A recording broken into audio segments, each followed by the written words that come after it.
একটা কন্ট্রাক্টর, ঠিক আছে। কন্ট্রাক্টর আমরা আগের দিন যেটা পড়িয়েছিলাম যে কন্ট্রাক্টরে কি হয়, কন্ট্রাক্টরে একটা কয়েল থাকে, সেই কয়েলটা কি করে, যে কন্ট্যাক্ট পয়েন্টগুলো আছে সেই সমস্ত কন্ট্যাক্ট পয়েন্টগুলোকে টাচ করায়। কয়েলটা যখনই অ্যাক্টিভেট হয় তখনই কন্ট্যাক্ট পয়েন্টগুলো টাচ করায়, ঠিক আছে। এটা তো আমি আগের দিন বলেছিলাম, ছবিটাও এঁকে দিয়েছিলাম। একটা খাতা দে, আমি তাও আরেকবার বলে দিচ্ছি। এখানে টার্মিনালগুলো আছে T1 T2 T3, ঠিক আছে। আর উপরের দিকে এখানে আছে L1 L2 L3, দেখতে পাচ্ছিস সবাই। আর এখানে দেখ এই যে 13 আর এই নিচে 14 লেখা আছে, তার পাশে দেখ এনও লেখা আছে, এনও বলে। আমি বলেছিলাম না তিনটে হচ্ছে 3 ফেজের জন্য তিনটে থাকে, যাতে 3 ফেজ সাপ্লাইটা নেওয়া যায়। এটা কিন্তু কন্ট্রাক্টরটা সিঙ্গেল ফেজেও করা যেতে পারে, মানে সিঙ্গেল ফেজ যদি বলি আমরা অপারেট করব কন্ট্রাক্টর দিয়ে, তাও করা যাবে। আবার 3 ফেজও করা যাবে। তাহলে ফেজ আর নিউট্রাল লাগালেই হচ্ছে যে কোনো দুটোতে, মানে আমরা L1 L2 দিয়ে ফেজ নিউট্রাল লাগাতে পারি। তাহলে এদিকটা যদি ইনপুট হয় এদিকটা আউটপুট, বা এদিকটা ইনপুট হলে এদিকটা আউটপুট করা যাবে, ঠিক আছে। আবার 3 ফেজও চলবে, ঠিক আছে। আর এখানে আমি বলেছিলাম যে কি এনও বা এনসি কন্ট্যাক্ট থাকে। এই দেখ এনও কন্ট্যাক্ট আছে, এটা যদি এখানে উল্লেখ করে দেওয়া আছে এনও কন্ট্যাক্ট, ঠিক আছে, এনও বলে লেখা আছে, দেখতে পাচ্ছিস। তো এনও যদি না লেখা থাকে 13 আর 14 নম্বর কিন্তু লেখা থাকে, ঠিক আছে। তাহলেই বুঝতে হবে, এখানে দেখ 13 লেখা আছে, এখানে 14 লেখা আছে। 13 আর 14 যদি লেখা থাকে তাহলে ও বুঝতে হবে যে এই দুটো আমাদের এনও কন্ট্যাক্ট, ঠিক আছে। আর যেখানে কন্ট্রাক্টরটাকে অন করার জন্য বা কন্ট্রাক্টরকে কয়েলকে সাপ্লাই দেওয়ার জন্য আমাদেরকে সাপ্লাই দিতে হবে কোনখানে, এই যে A2 আছে, এদিকে A2 আছে আর এদিকে A1 আছে, এই যে A1 A2, এদিকে দুটো টার্মিনালও আছে, ঠিক আছে। মানে আমি এইদিকেও A2 দিতে পারি, আবার এইদিকেও A2 দিতে পারি, ঠিক আছে। A1 A2-তে সাপ্লাই দিলেই কন্ট্রাক্টরের কয়েলে কিন্তু সাপ্লাই দেওয়া হবে। কয়েলের সাপ্লাই দিলে কি বললাম যে কয়েলটা ম্যাগনেটাইজ হবে, ম্যাগনেটাইজ হলে কিন্তু প্লাঞ্জারকে টানবে, তখনই অ্যাক্টিভেট হবে। এই যে এইটা যখনই যাবে নিচের দিকে চলে যাবে, তার মানে কি এটা অ্যাক্টিভেট, তার মানে এখানের কন্ট্যাক্টগুলোর সঙ্গে এখানের কন্ট্যাক্টগুলো টাচ করে দেবে, মানে কানেক্ট করে দেবে, ঠিক আছে। এটাই হচ্ছে এর মেকানিজম। এবার আমরা দেখে নেব যে কোন কোন কন্ট্যাক্টগুলো কীভাবে কাজ করছে আর কোনটার সঙ্গে কোনটার কন্টিনিউটি আছে সিরিজ ল্যাম্পের মাধ্যমে, ঠিক আছে। তাহলে আমরা বেটার বুঝতে পেরে যাবো যে এগুলো সত্যি এনও কন্ট্যাক্ট কি না, আর এখানে A1 A2 টার্মিনাল এটা সত্যি বটে কি না, আর এগুলো প্রত্যেকটা ওপেন সার্কিটেড আছে কিনা এখন, ঠিক আছে। তাহলে আমরা যদি এটাই করে দেখে নিই, দেখতে পাবো সিরিজ ল্যাম্প দিয়ে। সিরিজ ল্যাম্পটা অন করলাম সাপ্লাই, ঠিক আছে।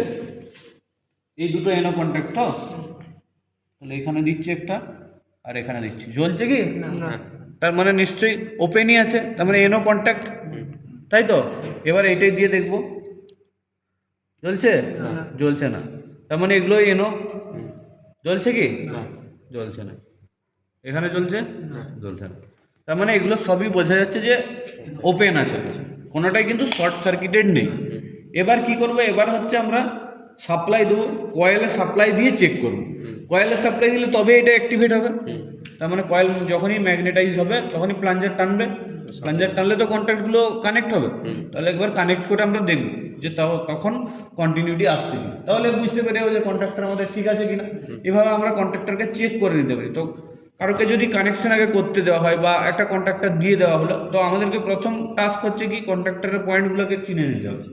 যদি চেনা হয়ে যায় তারপর দেখে নিতে হবে কন্ট্রাক্টরটা ঠিক আছে কিনা।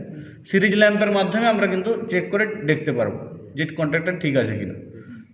এইখানে সাপ্লাই দিয়ে দেবো A1 A2-তে, তারপর চেক করলেই হবে, ঠিক আছে। তো আমরা এখন সেটাই করব।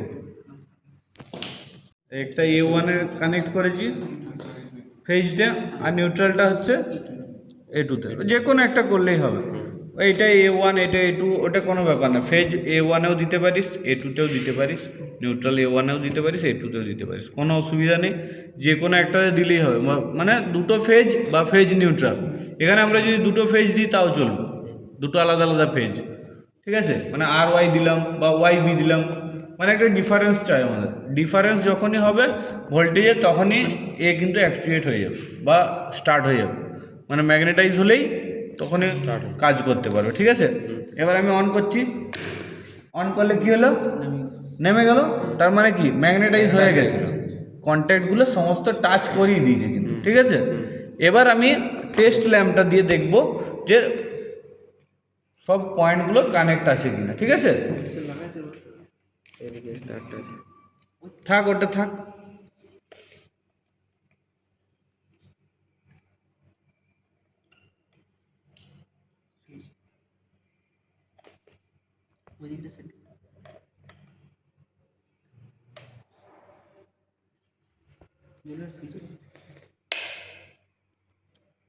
ঠিক আছে, এবার হচ্ছে আমি প্রত্যেকটা দেখবো, যেহেতু কন্ট্রাক্টরটা অপারেট করে যাচ্ছে তার মানে কি এখানে কন্টিনিউটি আসার কথা। এতক্ষণ কন্টিনিউটি আসছিল না, এই যে এখানে দিয়ে দেখবো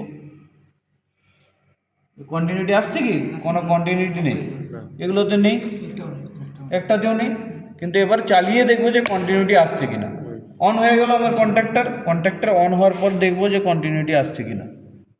আসছে কন্টিনিউটি, তার মানে এইটা এনও টার্মিনাল ছিল, এই দুটো এনও ছিল তো, তাহলে কন্ট্রাক্টর যখনই অপারেট হয়েছে এটা কিন্তু এনসিতে পরিণত হয়ে গেছে। এনসি হয়ে গেছে সেটা আমরা দেখতে পাচ্ছি যে কন্টিনিউটি চলে এসছে, এতক্ষণ ছিল না। আবার তার পরের টার্মিনালটা দেখব, এখানেও কন্টিনিউটি চলে এসছে, এখানেও চলে এসছে, আর এখানেও চলে এসছে। কিন্তু একটার সঙ্গে অন্যটা দেখলে কন্টিনিউটি নেই তাদের, ঠিক আছে? এই দুটোর মধ্যে যদি কন্টিনিউটি থাকতো তাহলে কিন্তু শর্ট হয়ে যেত, ঠিক আছে? সেইটার জন্যে অন্য যে কোনোটাই দিলেই কিন্তু কন্টিনিউটি পাওয়া যাবে না। যার সঙ্গে মানে L1-এর সঙ্গে শুধুমাত্র T1-এরই কিন্তু কন্টিনিউটি পাওয়া যাবে, L2-র সঙ্গে আবার T2-র পাওয়া যাবে, L3-র সঙ্গে T3-র পাওয়া যাবে, ঠিক আছে? আর এই যে এনও টার্মিনালগুলো কন্টিনিউটি দেখা যাবে, কারণ এটা এনসি হয়ে গেছে এখন। আগে এনও ছিল, যখনই কন্ট্রাক্টর কাজ মানে অ্যাকচুয়েট হয়েছে তখনই এনসি কন্ট্রাক্ট হয়ে গেছে, ঠিক আছে? তাহলে এই হচ্ছে বোঝা গেল ব্যাপারটা।